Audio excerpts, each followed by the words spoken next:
So we're really excited to start this new DLC season. I think this first pack is going to be amazing. What we've done is create 4 small to medium maps. They have a very classic Call of Duty playstyle. I'm really looking forward to the weapon DLC because it's not just a single weapon, it's actually 2 weapons based on the same receiver and stock.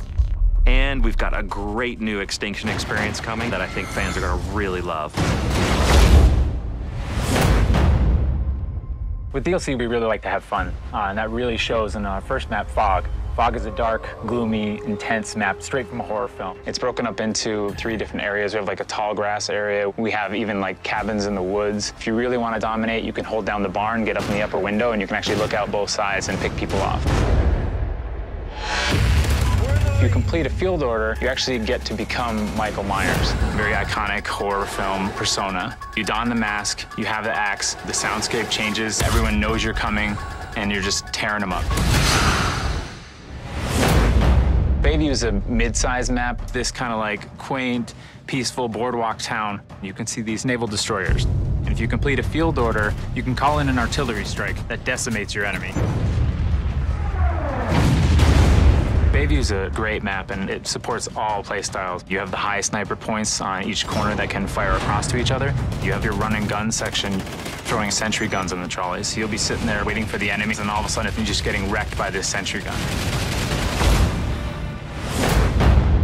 Containment's a map down in Mexico that develops these long-range kind of battles. So we have this riverbed, which divides it, and a bridge going over top, and you actually engage across the river with snipers or ARs. But if you're a fast-paced run and gunner, you can actually hop down into the riverbed and flank, and there's multiple ins and outs.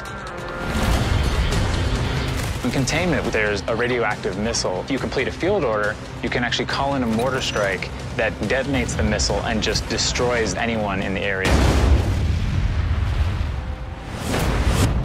So Ignition is a remake of Scrapyard from MW2. We wanted to bring back this fan favorite. It's a Florida-based US launch facility, so it's tied in with the single player. Ignition is kind of like a smallish to mid-sized map. It plays really tight. So if you complete the field order, you get to activate this test engine in the map that ignites and will burn any enemies that are in the area. So in DLC 1, we also have a brand new weapon. It's essentially 2 guns.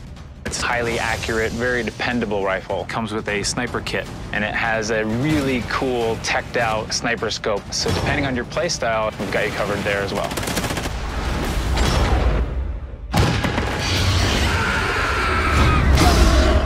We're starting this great new campaign with Extinction. Not only is it a whole new map, but it's the beginning of a whole story. Source of the outbreak located. So Extinction DLC, including the map Point of Contact that's on the disc, is a 5-part miniseries that tells you why these aliens are here, so you'll have a better understanding of the cryptids and their backstory.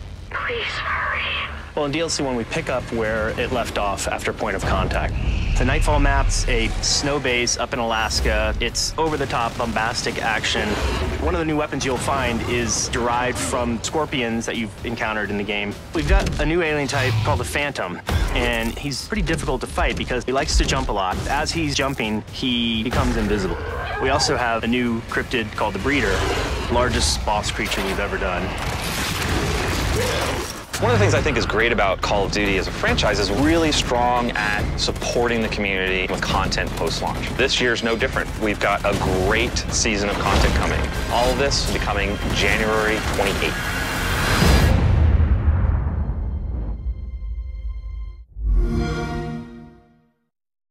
Get new game content first on Xbox.